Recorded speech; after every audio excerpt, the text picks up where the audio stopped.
Hi and welcome to Kev's Drum Shed. Today we'll have a quick look at a new snare drum head. Haven't been making many videos lately because the ambassador head on the bottom of the snare, for those who don't know, that's the thinner head, broke all by itself, and just been busy with other things. So anyway, I've got replaced the top head, and it actually is not the head that I like. I normally like the coated control sound Remo. This is the there's the dot. It doesn't seem to be as thick, and there's no coating on it as well. And at the moment it's kind of left in a tensioned up state. It's a bit brighter than what I would normally use, and by bright I mean the pitch of the note. We'll probably end up going a bit brighter anyway to get rid of some of the overtones. The bottom head, just pull it out there so you can sort of see what's going on. Hopefully it sort of shows up on camera. Okay, so we've got a new ambassador head on the bottom. It's a Remo ambassador as well. That's the much thinner head. If you're not familiar with which skin goes where, and end up replacing the snares as well. The old one was pretty worn out. The gear doesn't get much of a use anymore. I'm not sort of out there playing a great deal, and at all really, probably the last 10 years, which is time has flown by. So I'll just grab the old snares so you can have a look at it. This is the weird. That's what actually makes the cut sound. And it's just vibrating on the thinner head on the bottom. How tight you have this determines how long that note lasts for. So a very loose snare chain, you get a very lengthy cut sound or a sizzling sound underneath the drum. But what can happen though with that is obviously when you hit the bass drum or hit your toms or whatever you've got, it'll sizzle by itself because the vibrations are flowing from that sound source through. They're vibrating the head here. It's pretty tight. I have troubles with this snare drum. It's not a free-floating snare, which just means that the lugs on the side actually penetrate into the wood. It's a maple snare. This one's about 20, I think it's 91, 92 vintage. So it's quite an old one. It's a Tama Art Style 5 1/4. For those who care about that kind of stuff. It's a different colour than the actual kit, you might have noticed. The kit here is just a wine red. It's a mixture of Rockstar sort of kit of that same era too.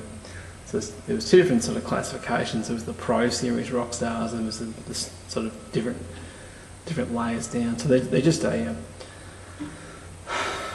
pretty basic shell. They sound alright with reasonable heads on them. All the heads here are so old now that I will get around to replacing them at some point. But let's have a look at our snare drum.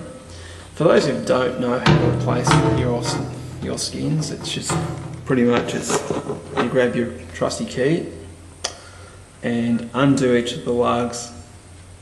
You don't have to do them in any sort of weird order. If you're just pulling the head off, just undo them and it will crunch and creak a little bit.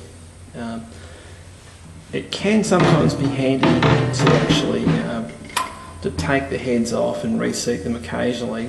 What happens is that dust and debris gets caught in these bearing edges around the side here, and it can kind of mute the head as well.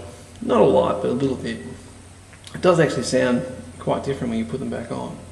Anyway, you would just unscrew the sides here, unscrew all of the lugs, lift off the top hoop, and place your new head on. I'll show you the old head, and this is a pretty old head now. Jeez, that's the one that I would normally use. It's a Weather King. It's a coated with it, and the batter is actually on the back of this one, which can create a annoyances is that as it chips away, it ends up inside your snare drum. A bit annoying, but you know, it is what it is. I do prefer that one over this one. Anyway, so right, so if we're going to replace our head, we would unscrew all the lugs, lift off the hoop, pull the old head off, and drop a new one on. Plop the hoop back down. The easiest way to do this is you don't take all the screws out. You just unscrew them to the point where they're out of the bearing or whatever the mount you have on the side of your snare drum. This one here has sort of the pipes come through the pipes coming through here, and it does have or the lugs, I should say. They are connected into the shell. Other ones, like free floating ones, they don't have these connections at all. They just have the tension between the two, so you can actually screw them in like that. I find now that this drum's very hard to tune because you have a mixture of some of the lugs on the side are actually broken over the years, and when you tighten one side, it pulls the other side through as well, which is quite frustrating.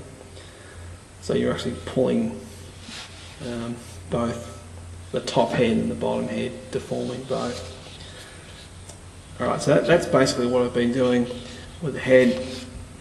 For those people who possibly have never taken their drums apart or done anything like that, bass drums work the same way too. You just flip the bass drum up on one side, unscrew all the lugs, pull the hoop off.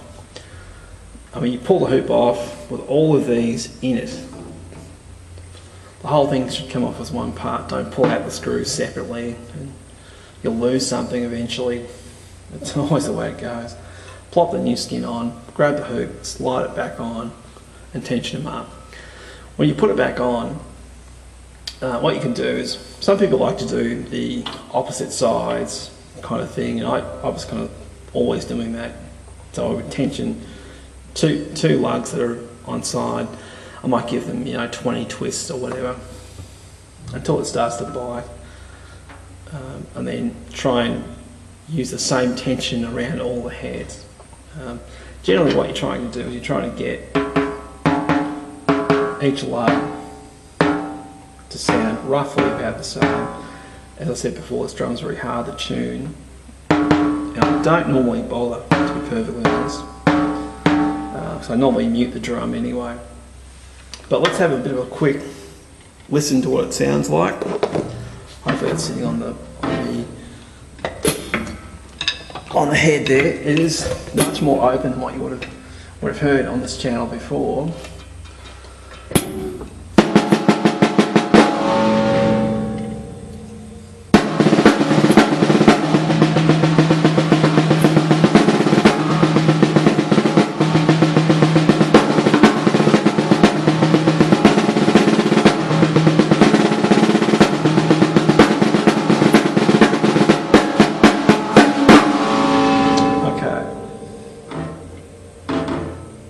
Now, what I mean by open, by the way, is that the drum has a lot of... We have a lot of our snare at the bottom and coming through, so each note is very long. It's a very cut, and then there's a tailing off of that note. So when you place two notes side by side, start to kind of slur into each other. As I was saying before, the bass drum itself set off the snare drum. If you listen closely, it probably doesn't come out on camera very well. A lot of this stuff doesn't come out in the little camera very well, by the way. You can hear it rattling at the moment. And normally, in a band situation, you wouldn't worry about it if you're playing live somewhere. Unless the engineers at the front are concerned about that buzzing, they can't gate it out or whatever. A gate sister, basically it's a way of turning the mic on or off, let's say. Probably the simplest way of putting it is that the So the mic will react to a very loud sound, and then below a certain volume, it just cuts itself off. Alright, let's have a go just playing it. Just a straight couple of rhythms, see what it sounds like with the rest of the drums.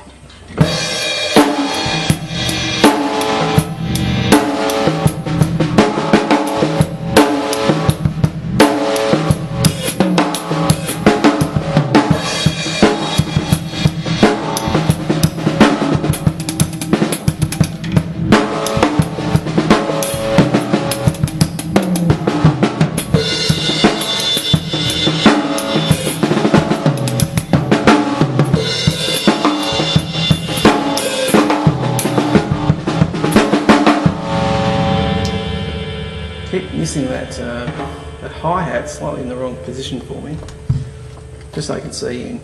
Anyway, what we might do is we might try a bit of muting, just to give you an idea of what this kind of stuff does to your drums.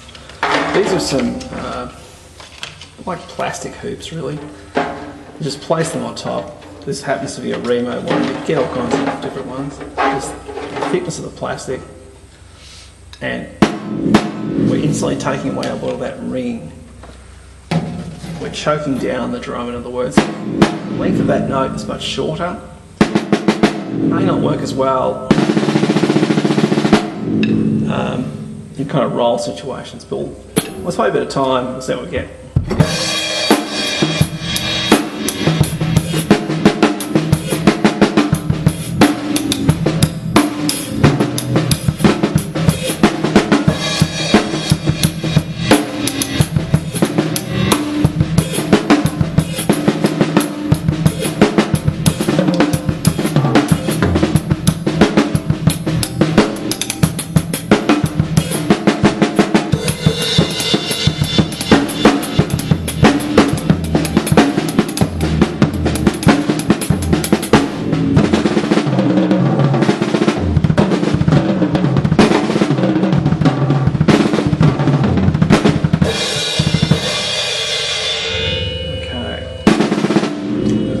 The snare on by itself.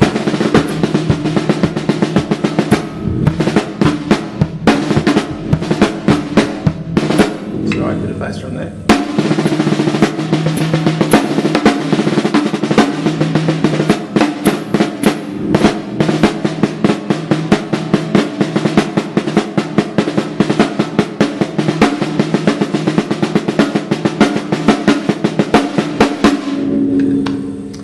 Okay. Now normally I actually use, or to do the recordings in here, I normally use the 2 layers of muting to choke down that drum as much as I possibly can. So what tends to happen on camera, and not so much in the room actually, because the room has carpet on the walls and foam layers behind the walls. So there's not a lot of reverb, not a lot of slap back in the room. Now we're kind of getting a really choked and sort of dead sounding drum live in the room, but it tends to sound better on the camera. A bit frustrating, but that's the way it goes. Often if you're going to be playing somewhere or recording as well, you will actually find that these things, it's just the way it goes. You'll tune your drums the night before perhaps and rock up to the gig, and you'll find, wow, the tuning doesn't work for the room at all. Some rooms are very open and very boomy, and just your acoustics will just bounce around all over the place. You can actually hear your echo coming back to you. Like, it can be sort of cool in some places, but other places it drives you nuts. Anyway, so that might be pretty much what our snare drum will end up being. I might probably tune it up a bit better later on for doing some more sort of videos, but I just wanted to give you a bit of an idea of how to change your heads. If you like the sound of that particular head, this is the Remo controlled sound. Do use other heads as well, but on the kit at the moment we do have Remo all the way around. I know the kit sounds terrible on camera, I know that. You know, you don't have to tell me that. This is pretty much a vintage kit now. This is, I think the drums themselves are about 1990. The snare is about, I'm quite sure now, I think it's a few years newer than the rest of the drums. The actual kit itself, by the way, is I'm using an 8-inch 10, 12 as my rack toms. I normally don't have 3 rack toms. In older videos you would have noticed that there's only 2 rack toms. On my left I've got a 13-inch tom and the classic 16-inch floor tom with a 22-inch bass drum. So this is pretty much an 80s design kit. I mean, in the 80s you would have a 12 and 13-inch rack tom, 16-inch floor tom, 14-inch snare, and a 16-inch floor tom. Sorry, 22-inch bass drum. Been a while since I made some videos. Alright, so there's a bit of a look around my drums and what I've been up to, and hopefully it might give you a bit of insight into how you can change your snare head, or what you might like to change it to. The properties of this top head here in particular really can alter the way your drum sounds. So if you don't like the way your snare sounds at the moment, go and try some other ones.